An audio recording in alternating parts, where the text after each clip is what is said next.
Hi, in this video we will be talking about how to calculate n choose r efficiently. So you need to calculate n choose r given the values of n and r, okay, and you are given the values of n to be less than equal to 10 to the power say 5, and r is also less than equal to 10 to the power 5. Now as you can see that if n is 10 to the power 5 and even r is some small value like 10, this will not fit in LLI. So we definitely need to find this value modulo some mod. So let's suppose we need to find this value modulo 10 to the power 9 plus 7. Okay. So how do we calculate this n choose r mod? Let's call this value p. Okay. Some prime p. Okay. How do we calculate this? So since these values are large, we cannot directly go ahead and multiply things up because that will start overflowing. So we need to be using the modular arithmetic to calculate this value. Let's first look at the definition of this. Okay. So what is n choose r? We know that n choose r is actually equal to n factorial by n minus r factorial times r factorial, right? Now if we can somehow calculate this, let's suppose a, this as b, and this as c, okay, this is r factorial. If we can calculate these three numbers, it's just a by b times c. So what you can do is that you can multiply b and c and take proper modulo and like make it invert. So this is nothing but a times b inverse multiplied by c inverse. Okay, so if you first of all calculate the inverses of these two numbers modulo this p is 10 to the power 9 plus 7. If you first calculate the inverses using binary exponentiation technique that we discussed, and then if you find out the multiplication of these three numbers, you will get the values of n choose r, right? Now we need to calculate these three numbers. So once we have the value of a, b and c, calculating this is pretty easy and straightforward. You just need to do a binary exponentiation inverse technique. Now how do we get these values? So it eventually boils down to calculating n factorial efficiently, right? So how do we calculate n factorial?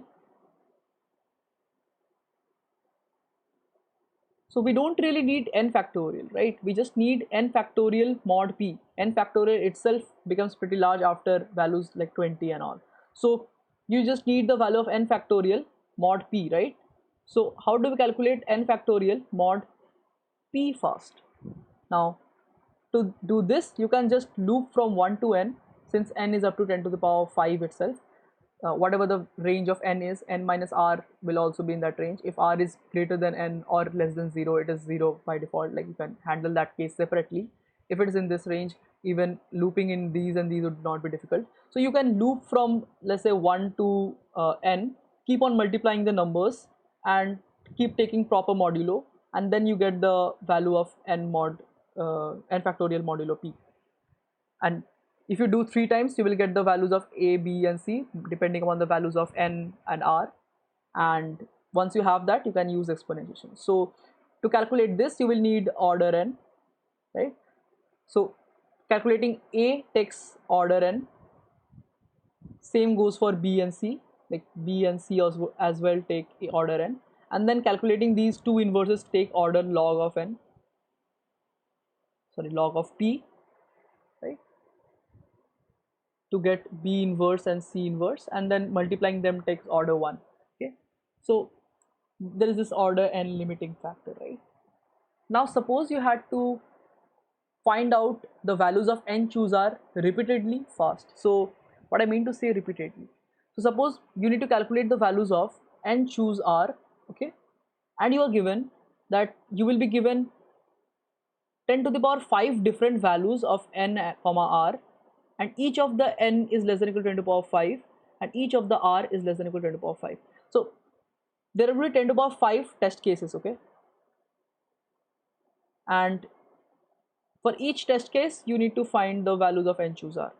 So now for each test case you need to work in better than order n, because if you use order n algorithm, so in each test case you will get order 10 to the power 5, and if there are 10 to the power 5 test cases, you will get 10 to the power 10, and that won't fit in time limit, right? So you need to do better than order n. Okay, so there are 10 to the power 5 test cases, and in each test case you need to find the value of n chooser. So how do you do that in that case? So what we can do is that the limiting idea in our code is this part, right? Calculating this a, b, c takes order n. So for all these test cases, we just need factorials, right? There will be a lot of factorials, but all of the factorials would be repetitive, right?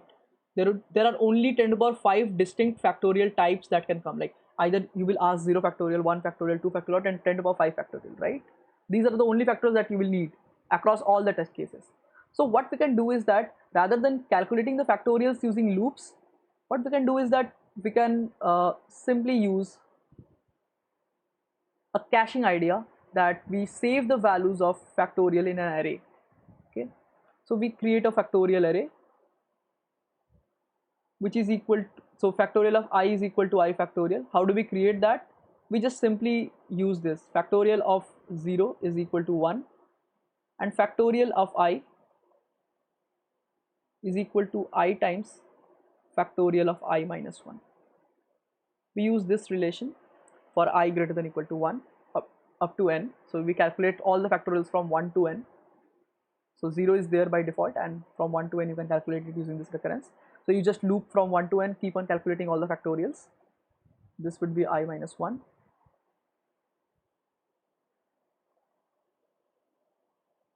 Right? And after this, once you have calculated this factorial, now if you have to calculate some n chooser, you will need these values of a, b, c, right? But now you can quickly look up into the array that you have created using this, and you can get the values of a, b, c in order 1, right? Now this part becomes order 1, this part becomes order 1, and this part remains order log n, right? Log p.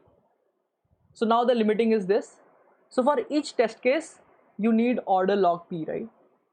So for each test case it will take you, like per test case, for each test case you need order log of p, because everything rest is order 1.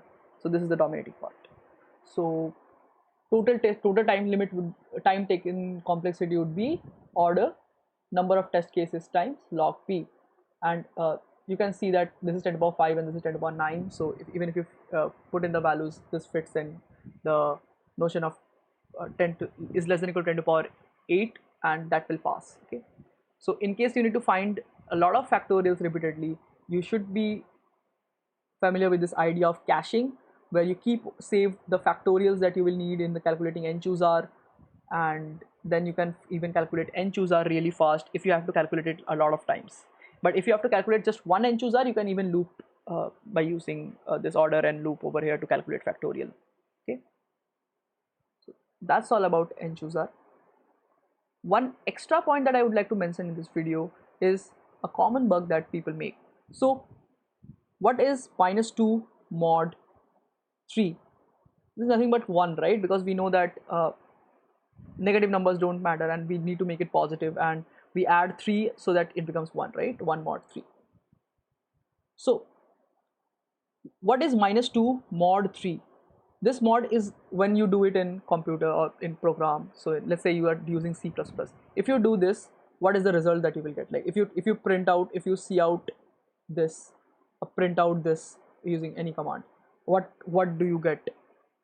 But what happens is that in C++, this reports -2. Okay, so if your answer is at some time getting negative, you need to make sure that you make it positive.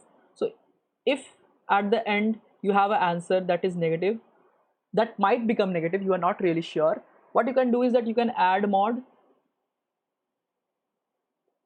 take another mod, okay, and that will make sure that things are positive, right? If you have not maintained answer even in a mod form, what you can do is that you do an answer, you can do a answer modulo mod first, answer modulo mod first, like answer mod equal to mod, like you take mod with the answer and then you add mod, and then, so why is this working? If you think about this, why is this working? So if this is negative, once you take mod, it will lie between negative mod minus 1 to 0, right? Like if it is negative or 0, something like that. So if you even if you add mod, it will lie in range. So let's say even if answer lies from infinity to minus infinity to infinity, okay, minus infinity to infinity. So if you take a mod, it will lie from minus mod minus 1 to positive mod minus 1. This is the only possible range that it can uh, like reside in, the value can reside in, okay.